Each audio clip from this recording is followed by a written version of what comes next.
and welcome to another edition of Our Voices, a forum where we come together in community to learn about each other's experiences, stories, and those shared moments that we have together that really underpin our inclusive culture and who we are, most importantly. I'm Courtney Headley. I'm the Global Head for Culture and Inclusion at Quest Global, and I'm thrilled to be joined by Carey, who I've gotten to know over the last couple of weeks, to really have a conversation about Juneteenth. So, Greg, why don't we start off just by learning a little bit more about you, who you are, perhaps what you do, and how do you find meaning in Juneteenth personally? Morning. Thank you, Courtney. Yes, my name is Carey. I'm a project leader here with Quest Global. I have been with Quest Global for almost 3 years, in my current role for just over 2. And I am also thrilled to be here this morning. When the team brought this opportunity to my attention a few weeks ago, I was glad to kind of jump in and share my experiences. I would love to share with the group and our great team. Juneteenth is it's a holiday I think that's kind of gained a lot of steam lately. I know different pockets of the country have more exposure to it than others. I grew up in one that probably has the most exposure to it, in my opinion. Houston, Texas, just north of Galveston, Texas, where the whole thing kind of originated. And growing up, this holiday was kind of always on the calendar, right? It was up there with, a big event, whether it was Memorial Day, 4th of July. Juneteenth was a big one. There was always something going on, whether it's parades, food truck collections, parties, whatever it was always on the calendar. It was summer, it was hot in Houston now, obviously, but people were out and about, and it was something to look forward to. So I'm excited to share my experiences with you. Awesome. Thanks, Greg. And I've heard a lot about, summers in Houston, and I know that the heat there can get pretty intense. So, I really appreciate that perspective that you shared on, how you personally find meaning in Juneteenth. I'm wondering if you can talk a little bit about why we all should find meaning and understand the importance of celebrating recognitions like Juneteenth. Whether we feel or we believe that we share a background that is compatible with the recognition, in this case Juneteenth, or not, why does it matter so much that we take the time to celebrate these commemorations regardless of the backgrounds that we share? Yeah, that's a great question. And I actually think it's quite simple to answer. I think House of Quest is a really good way to kind of illustrate it. We, as a country, as a company, we're all part of a big team, right? But we all have very different backgrounds, and that's what makes our team special. And if we're only going to acknowledge this group's holidays or this group's beliefs or something that this group's passionate in, it's really hard for us to support other portions of that same house. And in my opinion, part of a country, we have very, very different cultures. Juneteenth is an example, but there's different pockets of different things. And if we're not all supporting that same thing, we can see how it's not going to work, right? You can't support a house with one wall. And being part of Quest Global, it's important for us to understand that this is an important holiday for many people, and it doesn't mean that it has to be the most important for you as well. It just means that you have to acknowledge that it is important, and is an example of that. And so I think it's clear Quest Global has now started acknowledging this holiday as a recognized paid day off, which we all just came off of. And so this is a great way to kind of illustrate that it's gained its acceptance in mainstream. It's becoming more prevalent, and it's great that some people can shed light on it and try to illustrate why it's important. Yeah, that's just a terrific perspective, Greg. And your point about tying this back to our culture and tying it back to our House of Quest Global was such a great point. And I heard it explained this way, that when we make space for everyone at the table to be seen, heard, valued, appreciated, to feel like they belong, and we take time to celebrate recognitions like this, like Juneteenth, that the house becomes a home. and it becomes a more welcoming environment for us all to bring our best selves, to work every day. So I really like that point and how you brought it back to our culture and more specifically, the House of Quest Global. So staying there just for a moment, I'd like to just kind of tug at that a little bit more. Aspiration is one of our founders' principles, and it guides everything that we do. And aspiration is all about setting big, ambitious goals and not being deterred from continuing to kind of chase and pursue them. It's really what drives us, that deep sense of aspiration. Wondering if you can share just a little bit with us how, when we take time to celebrate things like Juneteenth, how that builds the trust that is needed for all of us to come together in the pursuit of an aspiration that perhaps is bigger than what we can achieve individually. Any thoughts on that? Sure. I think one unique way to look at that, in my opinion, is you brought up a table and a house becoming a home. I think it's important to remember that we don't have a quota, right? That we have a table that doesn't have 10 chairs. It can have 20 chairs, it can have 1,000 chairs. And by us inviting all these different cultures and ideas to the table doesn't mean we have to kick somebody off the table, right? This isn't the Thanksgiving table, kids and adults. We can all be at the table. And when everyone's at the table, invited as equals, for whatever reason, I think it's clear that, colleagues, coworkers, all at Quest Global recognize the uniqueness, but the importance of them as an individual, right? We're all unique, but we're all equal. And we all bring different things to the table, but us coming together at the table makes it the home, as you said. And so I think it's important for other people that maybe don't have the exposure or the experience, or maybe even the demographic, to say, I shouldn't celebrate that holiday. I don't belong to that community. You don't have to. You can just acknowledge that it's an important day for people that are sitting next to you, and you support them. And I think different communities do that in different ways. I grew up in a community that did support that on kind of grand scale. Houston's a very diverse city. I've heard it's the most diversity in the U.S. They speak, I wanted to say last time I heard, over 200 languages. The food is very diverse. So it's kind of woven into our community. I understand that across this country and across Quest Global, there are less diverse pockets, and that's okay. But it's good to remember that diversity kind of makes an interesting mural, right? If we're just looking at a sheet of paper that has one color on there or one idea, that gets kind of boring pretty quick. I wouldn't want to eat hamburgers and French fries every day. And getting exposed to different ideas, different thoughts, different ways of life, that's what makes it exciting. And I think Juneteenth is an example of that. Yeah, that's a terrific thought, Greg. And you're right. These things, whether it's our shared aspiration, our shared humility, our shared hunger, these things are enhanced, when you have that richness, of experience, that richness of background.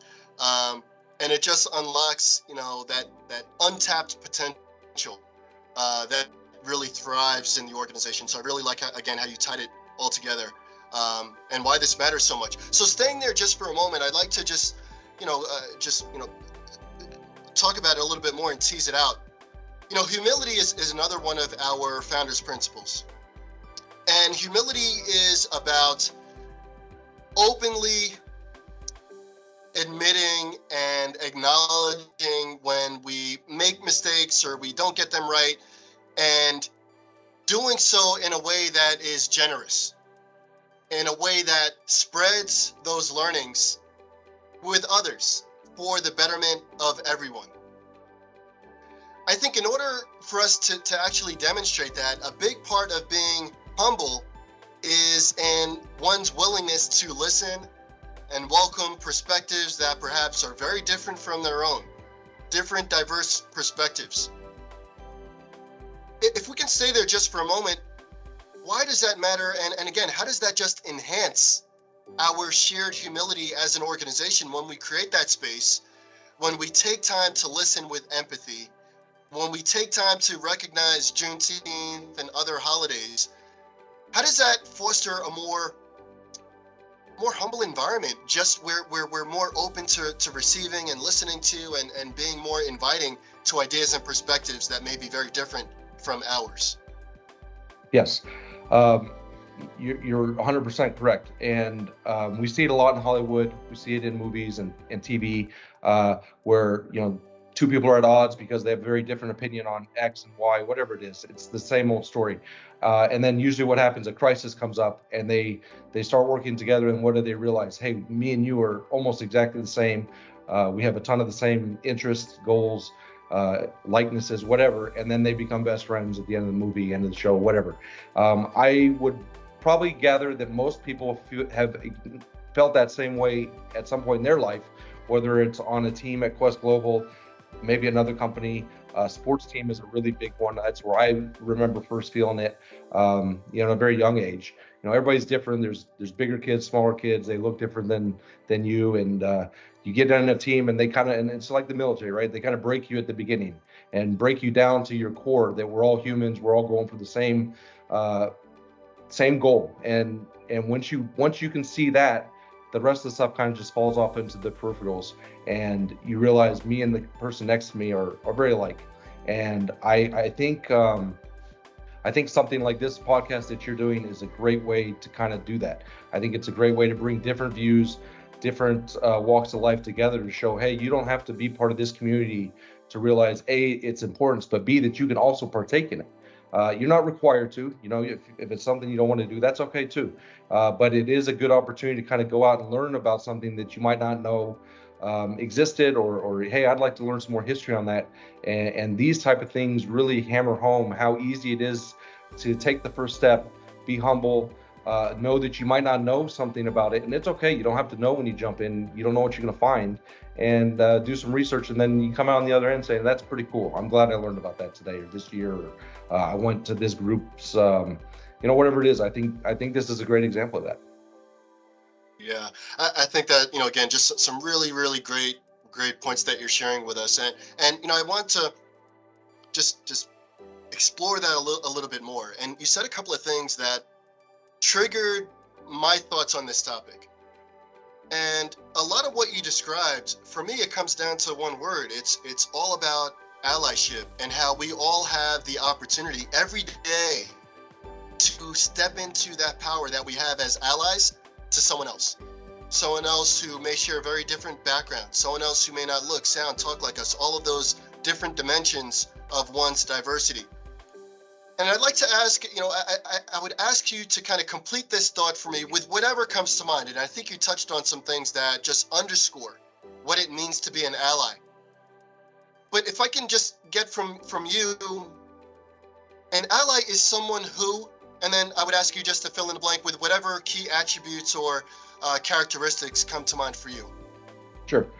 I think an ally is somebody who respects and is willing to support your efforts to obtain whatever goal you're working on. It doesn't necessarily have to be the same goal, but if I know that you're passionate about something, if I'm an ally and I have a block in my pocket or something that I can do to help you obtain your goal, an ally is somebody who would do that. They're not going to put up another barrier in front of you.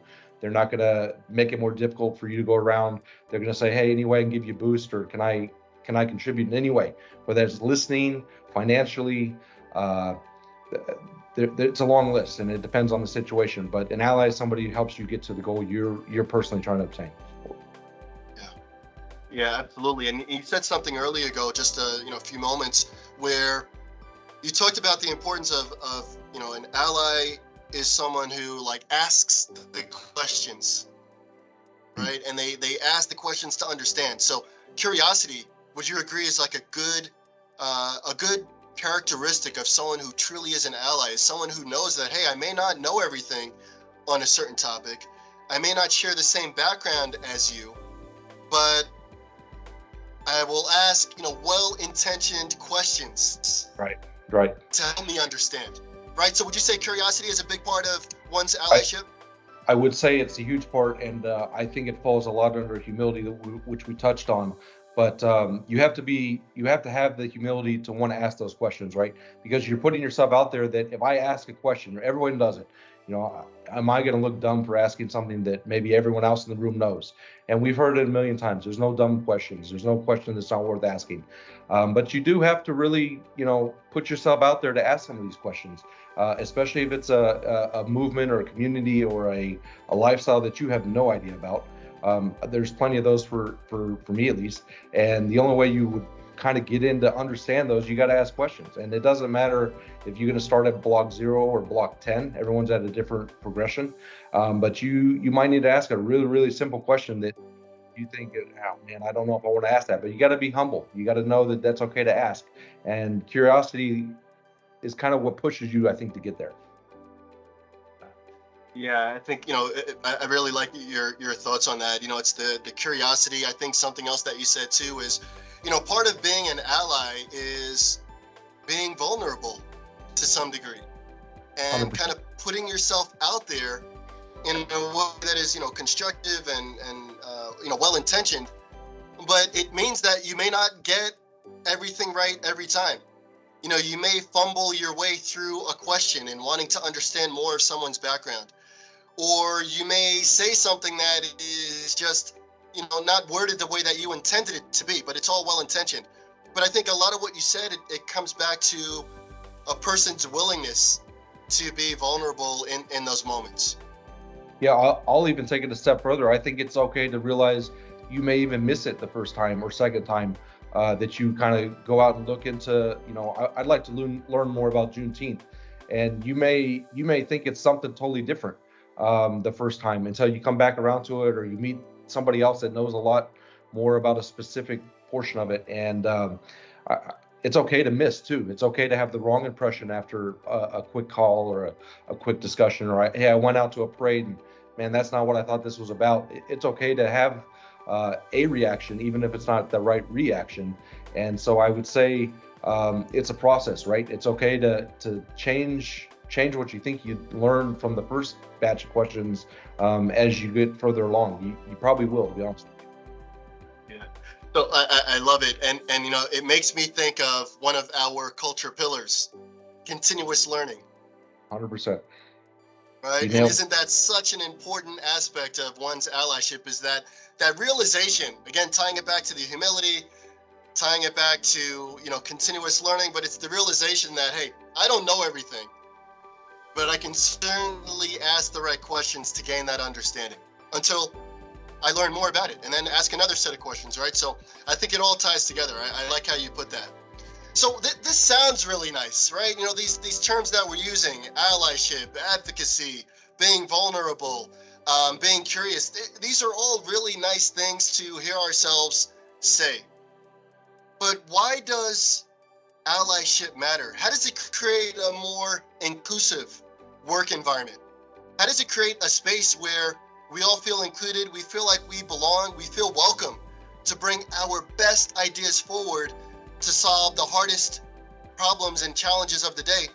Why does this all matter, Greg? Or is it just kind of a nice to do?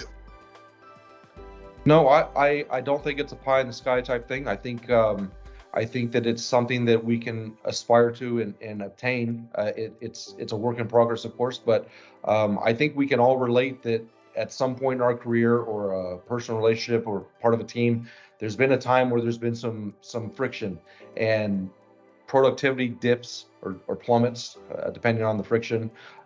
You may not go to that person to ask a question on something you need from them, and the product suffers by that. You may not want to pass them in the hallway. You may not want to talk to them in a meeting in front of a customer. It all creates an unfavorable situation. And I think being an ally, if we understand kind of where we all are, not only as a Quest Global employee, but even just as a human, right? We've all got our own aspirations and things that we are really tuned into and things that we find important.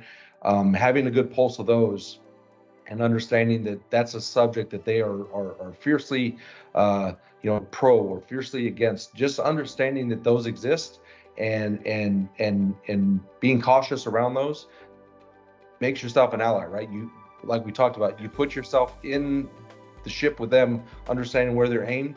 You don't have to drive the ship, right? Just go along with them. Understand that that's what they want, personally or professionally, whatever it is. And I I think you eliminate all those things we just talked about, the unwillingness to speak, and it makes for productivity. We've all been there. And when those things don't exist, how great it goes. And I don't think there's anybody on this team or this corporation or probably planet that goes out and wishes for animosity or friction in a group. Obviously, it's human nature and it exists. But everyone has experienced how well things go when that doesn't exist, and how poorly it goes when those things are prevalent. And we should all aspire to aim on the side where it's as limited as possible. Yeah, and again, so many great points there. And what I took away from what you said, so many things. But one of the things is, we all have a role to play. We all have something that we contribute to creating a more inclusive environment. And it requires all of us to kind of lean into it and to realize that and understand, the critical role that we all play.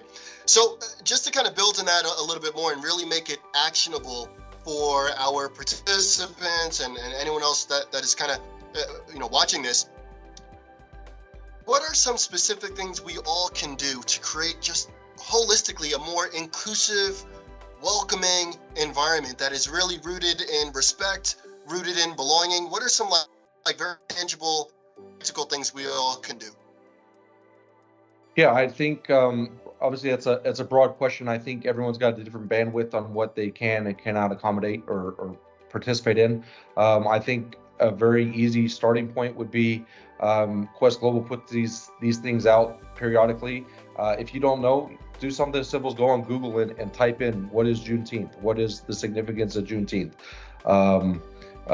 Going forward, different holidays, what's the significance of this? If you don't know, or maybe you do know, or you think you know, go see if you're right. See if you have all the facts. And I think you can do some self-teaching, on a lunch break. I'm taking a break from customer email, something like that. I think there's plenty of initiatives. Quest Global does a great job of trying to involve people in these committees throughout the year, whether it's let's make some cookbooks on foods that are important to my family during the holidays, or a pumpkin carving contest. Get involved in those committees. Get to know people that you will never work with outside of those committees.